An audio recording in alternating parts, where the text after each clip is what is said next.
سروك لتوي بريس مسعود بارزاني را ولات باريزا ام ايرو لسر بورا بابي لتوكر بارزاني نمر جبانا بارزاني نمر كشاتيك ديروكي بي دنياي دا كشاتيك بابي لتوا ملتي كردي وی هاته ناسکرین ندنیف کرداتن ادنه سوaya cihane.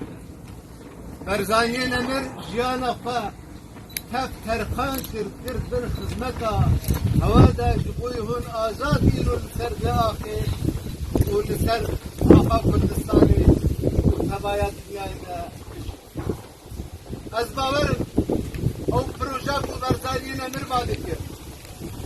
Bu یک شیدی و امیدا من بین آزادی ملت کرد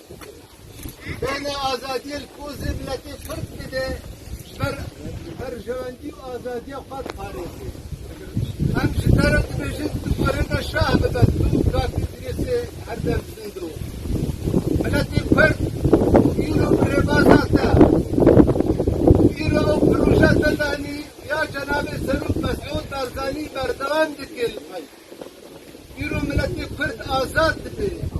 بردامه هر سر آزادی خوا و سر ربازاته ایرو ملتی کرد پشمرگین کرد آلان کردستانه و خویدا شهیدا سیلورین کردستانه چردکن و سیلورین کردستانه مظلم باورن روژه ورده بین چکرین لسر دست ربازاته بر عقلمند و سیاست مدارن دنیای دبیجن دبیجن تپز گرک ناین چرا سر کرن الا بدست بر ربازه بی جبر اب رباز و اف خط و اف نمری قول للبدر اون یه دچارم پرز گرک افر چرا سر بکن جبر هیچ فرق لقبا ملت کرد الجم وانین چار شش دانشتنا نب جناب سروك مسعود بارزاني را مسائل تحزبي تطرق نذكر كيف سر مسائل كردي بي وسر برجوندي وهجاريا ملت الكرد